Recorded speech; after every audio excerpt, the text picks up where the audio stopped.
இன்றைய கிறிஸ்மஸ் செய்தியில் நான் உங்களை சந்திப்பதில் பெரும் மகிழ்ச்சி அடைகிறேன். இந்த அருமையான நேரத்தை கர்த்தராகிய இயேசு கிறிஸ்து எங்களுக்கு ஒதுக்கி தந்திருக்கிறார். இந்த நேரத்தில் கர்த்தருடைய வேத வார்த்தைகளை உங்களோடு பகிர்ந்து கொள்வது எனக்கு மிகுந்த சந்தோஷத்தை அளிக்கிறது என்பதை நீங்கள் அறிந்து கொள்ள வேண்டும். இந்த கிறிஸ்மஸ் செய்திக்கு நான் தெரிந்து கொண்ட வேத வாக்கியம் லூக்கா 2:10-11. லூக்கா 2:10-11. தேவதூதன் அவர்களை நோக்கி, பயப்படாதிருங்கள், இதோ எல்லா ஜனத்துக்கும் மிகுந்த சந்தோஷத்தை உண்டாக்கும் நற்செய்தியை உங்களுக்கு அறிவிக்கிறேன் என்று கர்த்தராகிய இயேசு கிறிஸ்து என்னும் இரட்சகர் உங்களுக்கு தாவீதின் ஊரிலே பிறந்திருக்கிறார். இந்த வேத வாக்கியத்திற்கு நான் தெரிந்து கொண்ட தலையங்கம் மிகுந்த சந்தோஷத்தை உண்டாக்கும் நற்செய்தி. இப்பொழுது நாம் ஜெபத்திற்கு கடந்து செல்லுவோம். அருமையான எங்கள் பிதாவே, உமக்கு ஸ்தோத்திரம். பரலோகத்தின் தேவனே, உமக்கு ஸ்தோத்திரம். உம்முடைய குமாரன் இயேசு கிறிஸ்துவை பலியாக சிலுவையில் ஒப்பு கொடுத்து அவருடைய வெளியேறப்பெற்ற இரத்தத்தினால் தேவரின் நிலங்களை எல்லோரையும் மீட்டு கொண்டதற்காக உமக்கு ஸ்தோத்திரம். அருமையான பிதாவே, இந்த நேரத்தில் உம்முடைய வேத வார்த்தைகளை கேட்டுக்கொண்டிருக்கிற உம்முடைய ஜனங்களை தேவரில் ஆசீர்வதித்து அவர்களுக்கு பிரகாசமான மனக்கண்களை கொடுத்து உம்முடைய வேத வார்த்தைகளை அறிந்து கொள்ளக்கூடிய பாக்கியத்தை அவர்களுக்கு கொடுத்துள்ள வேணுமென்றும், அதே நேரம் அடியேனையும் அபிஷேகித்து நிதானமான முறையில் அவர்களுக்கு போதிக்கத்தக்கதாக உம்முடைய பரிசுத்த ஆவியானவர் தாமே முன்னின்று போதனையை செய்ய வேணுமென்று இயேசு கிறிஸ்துவின் நாமத்தில் கேட்டுக்கொள்கிறேன் பிதாவே. ஆமேன் அண்ட் ஆமேன் அண்ட் ஆமேன். மிகுந்த சந்தோஷத்தை உண்டாக்கும் நற்செய்தியை உங்களுடன் பகிர்ந்து கொள்வதற்கு முன்பு சில முக்கியமான உண்மைகளை நாம் அறிந்திருக்க வேண்டியது தவிர்க்க முடியாததாக இருக்கிறது.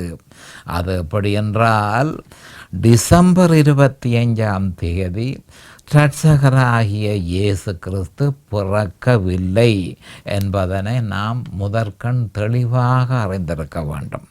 வேதத்தில் அப்படி எந்த விதமான தகவலும் இல்லை. அது மட்டுமல்ல, அப்போஸ்தலர்கள் டிசம்பர் 25 கிறிஸ்து பிறந்த நாளாக கொண்டாடியதாக எவ்வித தகவலும் வேதத்தில் இல்லை என்பதை நாம் அறிந்து கொள்ள வேண்டும்.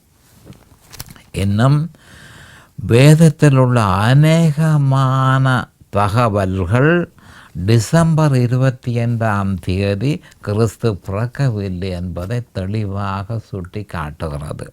இப்படி இருக்க லூக்கா 2:10-11 கிறிஸ்து என்னும் இரட்சகர் உங்களுக்கு தாவீதின் ஊரில் பிறந்திருக்கிறார் என்ற செய்தி தெளிவாக வேதத்தில் கொடுக்கப்பட்டிருக்கிறது. இந்த உண்மையை நாம் அறிந்து கொண்டு கிறிஸ்துவின் பிறந்த நாளாக ஒரு நாளை கொண்டாடுவதில் தவறில்லை என்றே நான் கருதுகிறேன். தேவன் தன்னுடைய குமாரனாகிய இயேசு கிறிஸ்துவின் பிறந்த நாளை அறிவித்திருக்கலாமே என்று சிலர் நினைப்பது உண்டு. காரணமில்லாமல் அவர் எதனையும் செய்வதில்லை என்பதனை நாம் முதற்கண் தெளிவாக அறிந்திருக்க வேண்டும். பிசாசு என்றும் சாத்தான் என்றும் சொல்லப்பட்ட பழைய பாம்பாகிய வலிச்சர்ப்பம் வெளியிடுவது 2 அந்த நாளை உடனடியாக விக்கிரக ஆராதனைக்கு மாற்றி சிலுவையில் அறையப்பட்ட இயேசு கிறிஸ்துவில் இருக்க வேண்டிய விசுவாசத்தை 1 கொரிந்தியர் 2:2 பிறந்த நாளுக்கு மாற்றி விடுவான் என்பதனாலேயே கிறிஸ்து பிறந்த நாளை தேவன் அறிவிக்கவில்லை என்று நான் கருதுகிறேன். ஆனால் உலக தோற்றத்திற்கு முன்னமே நான் மனுஷனை உருவாக்குவேன், அந்த மனுஷன் விழுந்து போவான், விழுந்து போன மனுஷனை மீட்டு கொள்வதற்கு என் குமாரனை இந்த பூவுலகத்திற்கு அனுப்பி அவரை பலியாக சிலுவையில் ஒப்பு கொடுத்து அவருடைய இரத்தத்தை சிலுவையில் சிந்தி அந்த இரத்தத்தின் மூலம் மனுஷனுடைய பாவத்தின் கடன்கள் எல்லாவற்றையும் செலுத்தி நான் மனுஷனை மீட்டு கொள்ளுவேன் என்று தன்னுடைய ஆலோசனை சபையில் தீர்மானித்தார் என்று 1 பேதுரு 1:18-20 சொல்லப்பட்டிருக்கிறது. காலம் நிறைவேறின போது தேவன் மனுஷனாக வந்தார் என்று கலாத்தியர் 4:5 சொல்லப்பட்டிருக்கிறது. கலாத்தியர் 4:5 காலம் நிறைவேறின போது ஸ்திரீனிடத்தில் பிறந்தவரும் நியாயப்பிரமாணத்திற்கு கீழானவருமான தம்முடைய குமாரனை தேவன் அனுப்பினார் என சொல்லப்பட்டிருக்கிறது. தேவன் தன் குமாரனை அனுப்ப வேண்டியது ஏன்? பூமியிலே மனுஷர்கள் இருக்கிறார்களே, அவர்களில் பயபக்தி உள்ள ஒரு மனுஷனை தெரிவு செய்து அவனை பலியாக ஒப்பு கொடுத்து மனுஷனை மீட்டிருக்கலாமே என்று அதிகமான மனுஷர்கள் கேள்வி கேட்பது உண்டு. தேவனேன் வரவானம், மனுஷரை கொண்டு வச்சே இதனை செய்திருக்கலாமே என்று சொல்லி சில மனுஷர்கள் கேட்கிறார்கள். ஆம், மனுஷரால் அது முடியாது என்றபடியினாலேயே தேவன் தன் குமாரனை அனுப்பினார். அதற்கு பிரதான காரணம் மனுஷனுக்குள் அந்த பாவம் அவனுக்குள் உட்சென்றபடியினால். ரோமர் 5:12 அவன் தேவனுக்கேற்றபடியாக தன்னை ஒப்பு கொடுக்க முடியாது. ஆனபடியினால்தான் இயேசுவை யோவான் ஸ்நானன் கண்டவுடன் இதோ உலகத்தின் பாவங்களை சுமந்து தீர்க்கிற தேவ ஆட்டுக்குட்டி என்று பிரகடனப்படுத்தினான். யோவான் 1:29.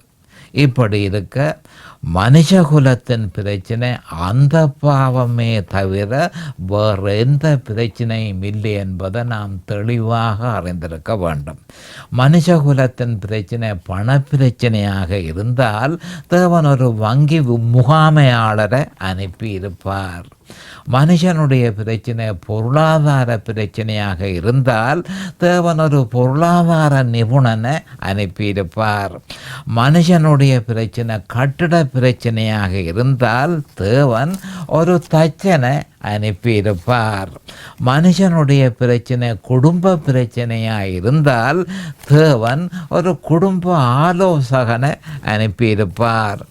மனுஷகுலத்தின் பிரச்சனை ஜென்ம சுபாவமாக இருக்கிறபடியினால், அந்த பாவமாக இருக்கிறபடியினால் அந்த மகாபலம் பொருந்திய மனுஷனுடைய கண்களுக்கு தெரியாத அந்த பாவத்தில் இருந்து அவனை விடுதலை செய்வதற்கு தேவன் ஒரு ரட்சகரை அனுப்பினார்.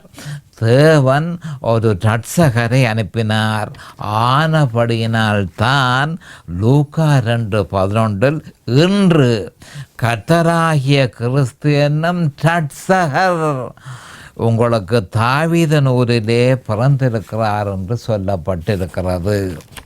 இப்படி இருக்க மிகுந்த சந்தோஷத்தை உண்டாக்கும் இந்த நற்செய்தியில் சொல்லப்பட்டிருக்கிறத மிகவும் கவனமாக பரிசீலனை செய்து அதன் தாற்பயத்தை அறிந்து அதனை இருதயத்தில் உணர்ந்து அதனை விசுவாசித்து அந்த விசுவாசத்தில் நிலைத்திருக்கும் பொழுதே மிகுந்த சந்தோஷம் நமக்கு உண்டாயிருக்கும்.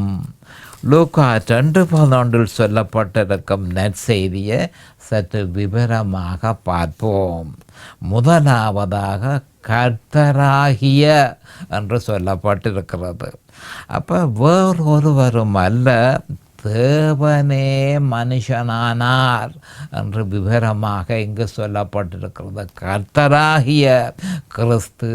அப்போ கிறிஸ்து என்று இரண்டாவதாக என்ன சொல்லப்பட்டிருக்கிறது என்றால் கிறிஸ்து என்பது மனுஷனை குறிப்பிடுகிறது. அவர் அபிஷேகம் பண்ணப்பட்டவராக மேசியாவாக இந்த பூலகத்திற்கு வந்தார் என்பதை நாம் அறிந்திருக்க வேண்டும். மூன்றாவதாக ரட்சகர் என்று சொல்லப்பட்டிருக்கிறது. அப்போ மனுஷனுடைய அந்த பாவத்தில் இருந்து அவனுக்கு விடுதலை கொடுப்பதற்காக தன்னையே சிலுவையில் பலியாக ஒப்பு கொடுத்து தன்னுடைய பரிசுத்த இரத்தத்தை சிந்தி மரணத்தை தழுவி அந்த இரத்தத்தினால் மனுஷனுடைய பாவத்தின் கடன்களை செலுத்தி மனுஷனை விடுதலை செய்தார் என்பதை நாம் தெளிவாக அறிந்திருக்க வேண்டும். இந்த உண்மையை எவன் விசுவாசிக்கிறானோ அவன் ரட்சிக்கப்படுவான்.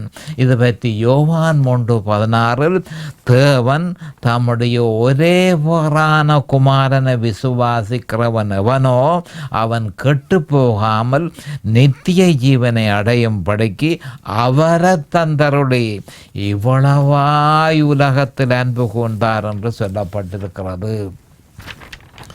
இந்த உண்மையை மனுஷகுலம் விசுவாசித்தால் மட்டுமே அந்த பாவத்திலிருந்து விடுதலை பெற முடியும், மிகுந்த சந்தோஷத்தை பெற முடியும். மனுஷன் இந்த உண்மையை அறிந்து இதனை விசுவாசிப்பானாயின் ரட்சிப்பை பெற முடியும், பாவத்திலிருந்து விடுதலையை பெற முடியும்.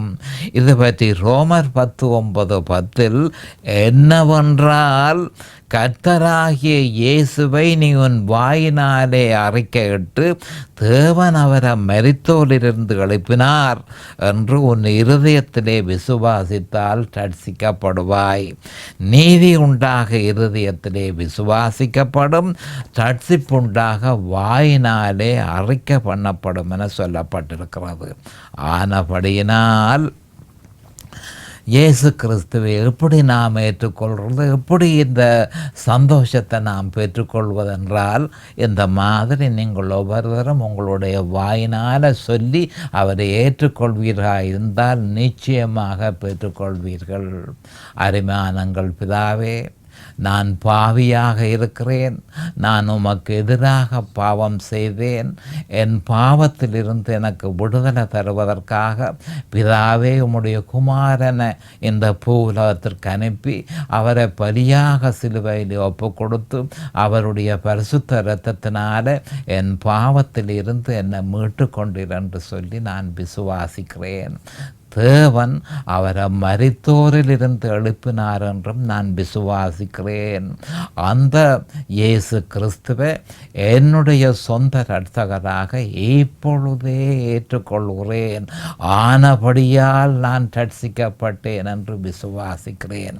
இயேசுவின் நாமத்தில் பரிசுத்த பிதாவே, இப்பொழுது நேரம் சமீபமாகிவிட்டது. அடுத்த செய்தியில் நான் உங்களை சந்திக்கும் வரை கர்த்தராகிய இயேசு கிறிஸ்துவின் நாமத்தினால் நான் உங்களை ஆசீர்வதிக்கிறேன். அவருடைய கிருபையும் அவருடைய இரக்கமும் உங்களுக்கு தாராளமாக கிடைப்பதாக. இயேசுவின் நாமத்தில் பரிசுத்த பிதாவே. ஆமேன் அண்ட் ஆமேன் அண்ட் ஆமேன்.